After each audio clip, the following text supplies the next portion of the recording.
Morning students, we are discussing IUB classification of enzymes, right? What is IUB classification of enzymes?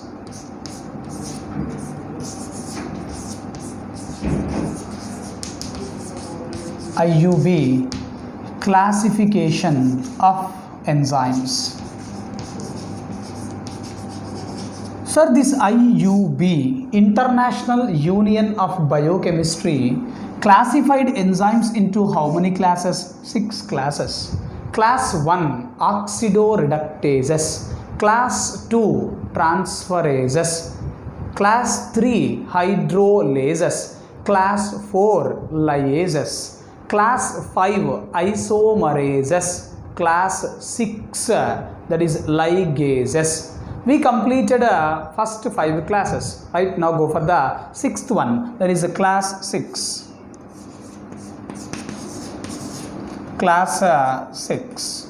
Sir, what is the name of this class 6, sir? 6th class, that is ligases. What it is, sir? Ligases. Sir, these ligases are also called as synthetases. Ligases are also called as what, sir? Synthetases. Ligases are also called as synthetases. Sir, they catalyzes these enzymes. They catalyzes right, joining or linking of two compounds. How, sir? By forming new bonds. Therefore, catalyzes. Catalyzes what, sir? Catalyzes joining or linking of two compounds. Linking of what, sir? Two compounds. Linking of two compounds by forming what, sir? New bonds. By forming what, sir? New bonds. By forming new bonds. Okay, all right. Is this statement clear? Now go for an example for this ligases or synthetases. I am writing an equation here. Glutamic acid. What it is? Glutamic acid, a amino acid. This reacting with ammonia.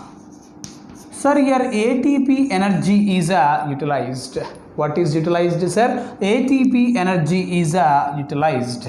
Okay, to form what, sir? Glutamine. What is formed here? Glutamine is formed. Sir, we already discussed this glutamic acid is a amino acid, whereas glutamine is a amide. Yes or no? Glutamine is a amide. This reaction is catalyzed by one enzyme by name glutamine. What is the enzyme name? Glutamine synthetase. What is the enzyme name, sir? Glutamine synthetase. This glutamine synthetase is an example for what, sir? Ligases. Glutamine synthetase is an example for what, sir? Ligases. Okay, I am writing second example for this ligases. Second example for ligases. Citric synthetase. Citric synthetase. Citric synthetase. Number 3, sir, DNA ligases we got in biotechnology. Yes or no? Genetic engineering process. DNA ligases. DNA ligases. Molecular glue. Yes or no? Remember, molecular glue. Sir, this DNA ligases also comes under what, sir? Class 6, that is ligases. Therefore, ligases example number 1, glutamine synthetase. Second one is a citric synthetase. Third one is a DNA ligases. For the third one, DNA ligases. With this, we completed 6 classes according to IUB classification. Okay, 6 classes according to IUB classification, right?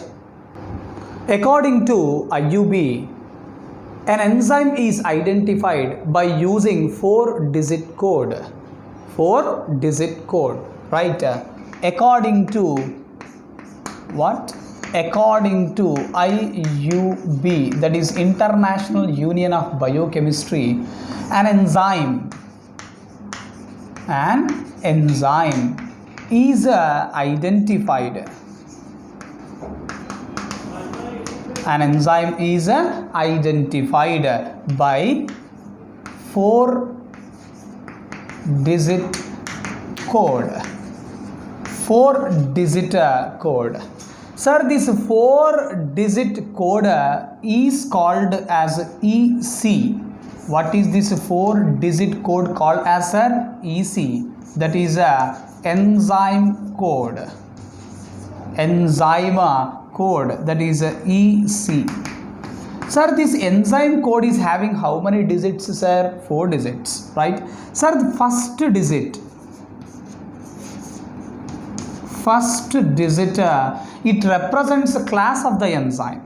First digit represents what? Class of enzyme. Represents class of the enzyme. Okay. Whereas the second digit, what's sir? Second digit, it represents a subclass. It represents what? It represents a subclass of enzyme. Represents a subclass of enzyme. Whereas the third digit, what's sir? The third digit, it represents a subclass of the enzyme. Represents what? Subclass. Represents subclass of the enzyme. Subclass of the enzyme. Whereas the fourth digit, what it represents, sir? This fourth digit, it represents a serial number of the enzyme. It represents what? Serial number of enzyme in subclass. Therefore, in a subclass, right, serial number is represented. Who is representing the serial number of an enzyme in subclass, sir? That is fourth digit. Okay. For example, you take an enzyme by name glucose 6-phosphortransferase. What is the enzyme name, sir? Enzyme name I am writing. What it is? Glucose 6-phosphotransferase. What is the enzyme name? Glucose 6-phosphotransferase. Sir, what is EC? That is enzyme code for this glucose 6-phosphotransferase, sir. 2712. What is the enzyme code for glucose 6-phosphotransferase, sir? 2712. Sir, this is the first digit, right? Sir, what this 2 represents, sir? It represents class of the enzyme. Sir, what is the second class, sir? Transferases. Yes or no?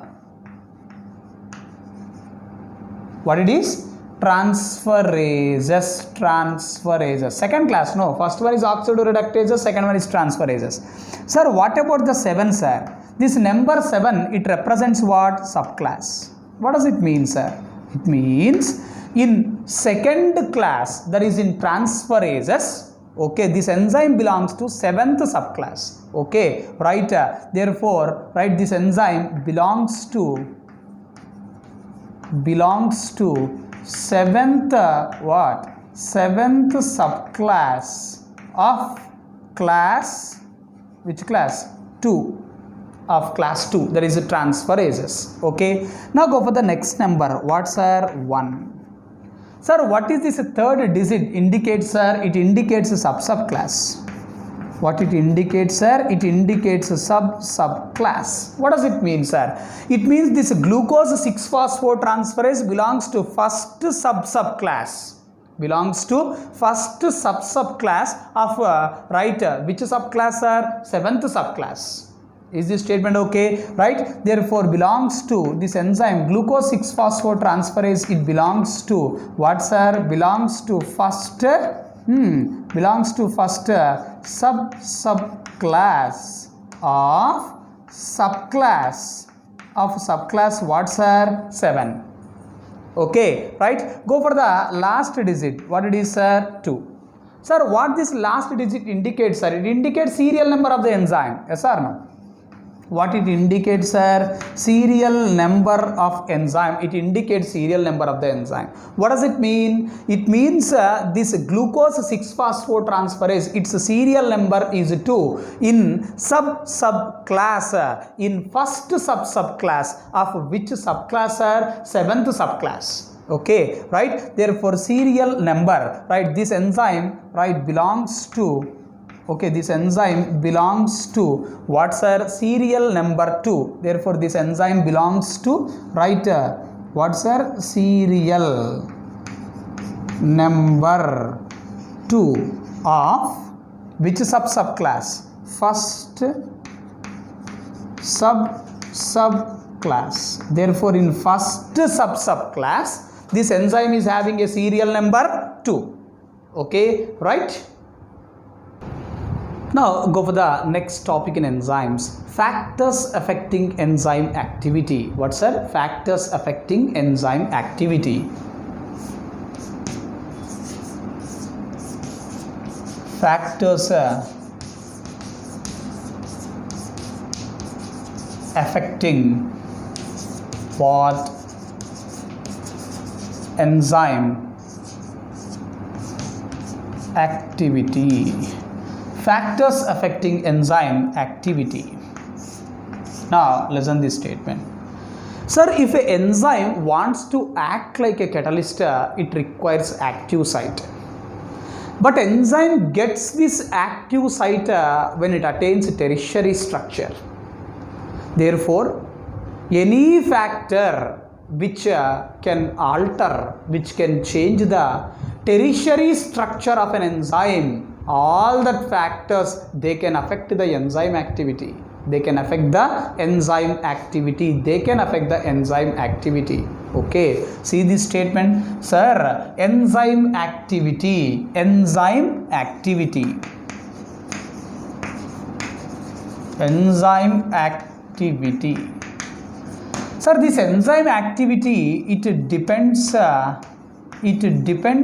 on what's her active site. It means to act like a catalyst, what is required? Active site is required. Okay, what is required? Active site is required. Okay, right? But enzyme gets this active site, okay, when it attains tertiary structure. Enzyme gets what? Active site. Enzyme gets active site when it attains which structure? Tertiary structure. When it attains tertiary structure. When it attains which structure? Tertiary structure. Okay, so any factor, any what? Factor which can alter, which can change what? Tertiary structure of an enzyme. Any factor which can alter tertiary structure of an enzyme, right? That factor can affect. That factor can affect what's that factor can affect enzyme activity. That factor can affect what? Enzyme activity. See this statement, sir. To act like a catalyst, enzyme requires active site, but enzyme is getting that active site when it attains tertiary structure. So any factor, right, any factor which alters the tertiary structure of an enzyme, that factor can affect enzyme activity. Okay, right? So now what are the factors that are affecting the enzyme activities? Factors affecting enzyme activity. Number 1, temperature. Number 2, pH.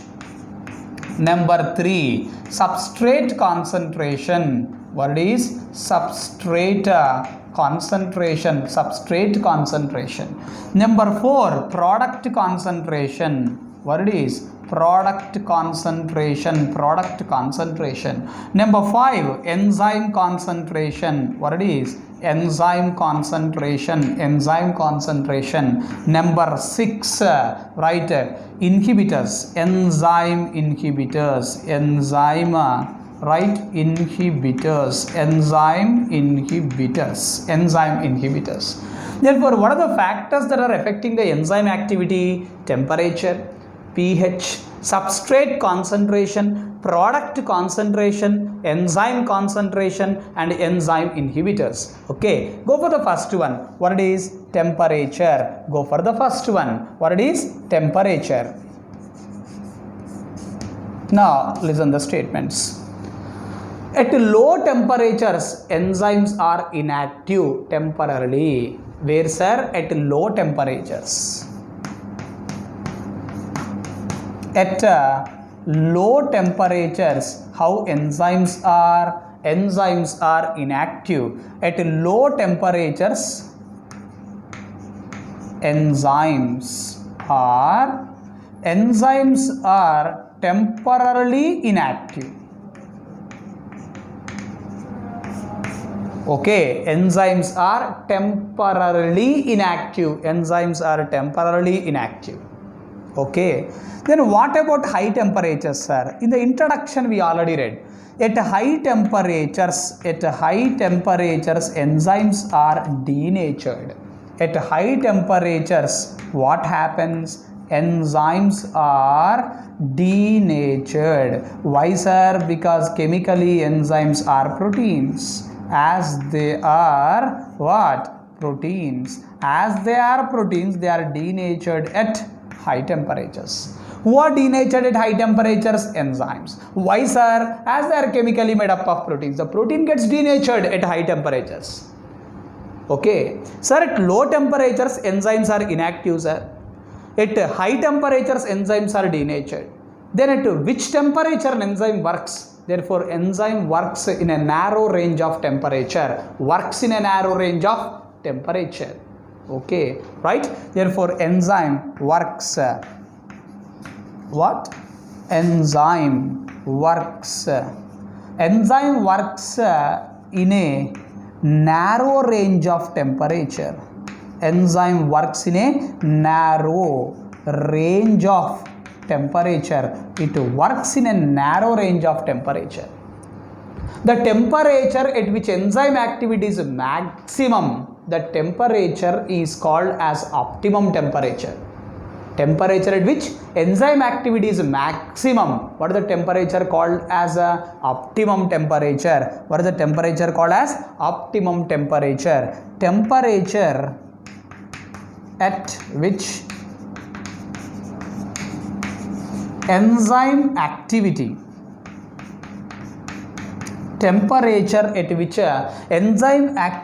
is a maximum.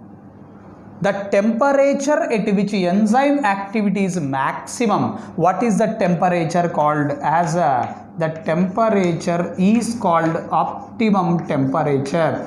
It is optimum temperature. It ranges from 20 to 35 degrees Celsius. Okay, which temperature, sir? Optimum temperature. Okay, temperature at which enzyme activity is maximum, the temperature is called as optimum temperature, right? Now see here. This is a x-axis, right? This is a y-axis, right? Sir, on x-axis, okay, right? On x-axis, I am taking temperature, and on y-axis, I am taking enzyme activity. Enzyme what? Activity. Enzyme activity. Okay, right? Now listen to the statement. Sir, if temperature increases, the enzyme activity also increases. If temperature increases, the enzyme activity also increases. At one particular temperature, enzyme activity is maximum.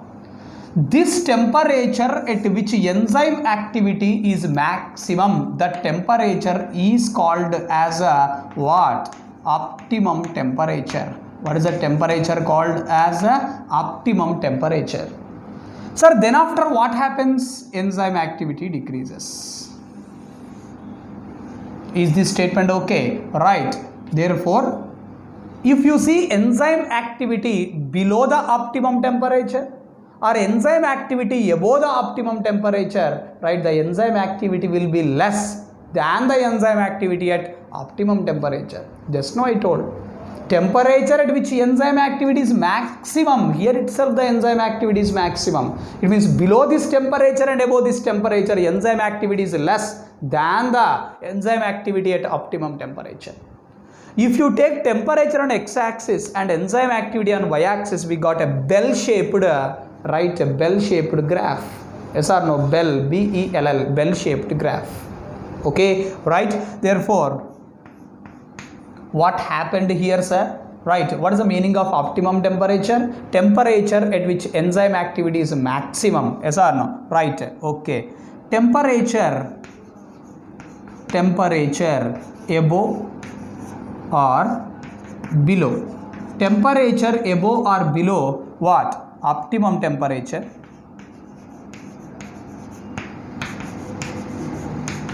Okay, right?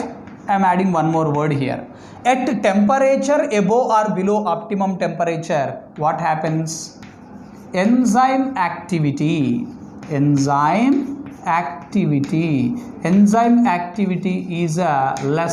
than what? Enzyme activity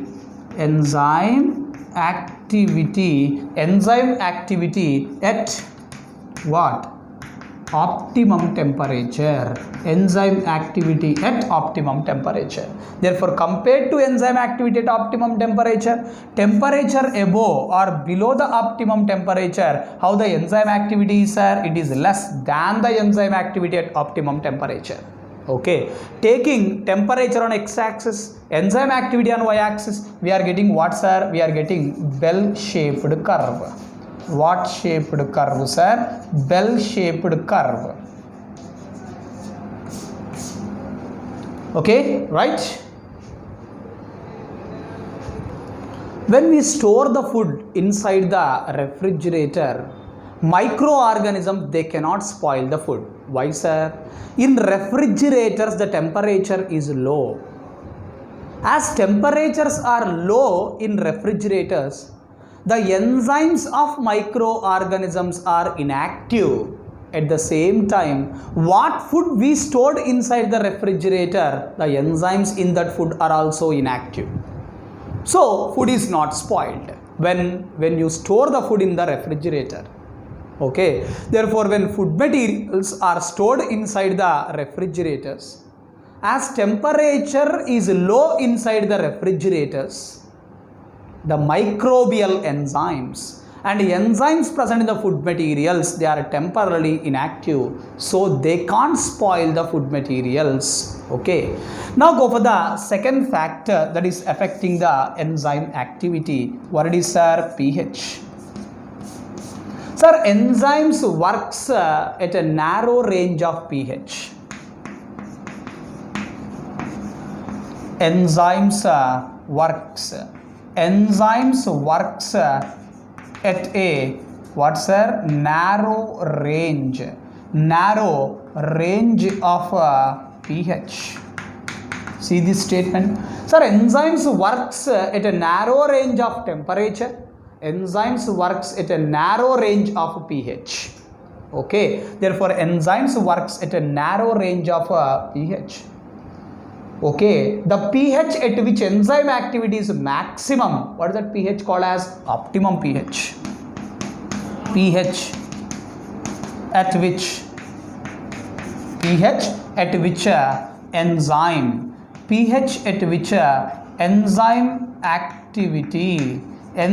activity is a maximum. What is that pH called as? That pH is called as optimum pH. What it is called as? Optimum pH. Most of the enzymes works efficiently at a neutral pH. Some enzymes works efficiently in acidic pH and some works efficiently in basic pH. Okay, right? Most of the enzymes most of the enzymes what works most of the enzymes works what's efficiently at neutral pH, whereas some enzymes works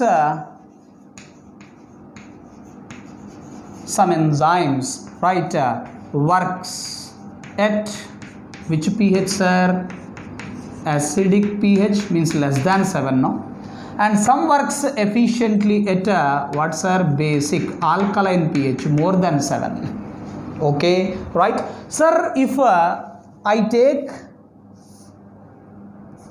pH on x-axis and enzyme activity on y-axis, what's our enzyme activity on y-axis? Enzyme activity on y-axis. Again, I am going to get a bell-shaped graph. What shaped graph, sir? Bell-shaped graph. Sir, this is the pH at which enzyme activity is maximum. This is the pH at which enzyme activity is maximum. This pH is called as what, sir? This is called optimum pH. Sir, this is the pH at which enzyme activity is maximum. It means below this optimum pH and above this optimum pH, the enzyme activity will be less than the enzyme activity at optimum pH. What shaped graph, what shaped curve we got, sir? Bell-shaped curve. Therefore, should be careful. Even though we take temperature on x-axis or pH on x-axis and takes enzyme activity on y-axis, we are getting a bell-shaped curve. Right? Thank you.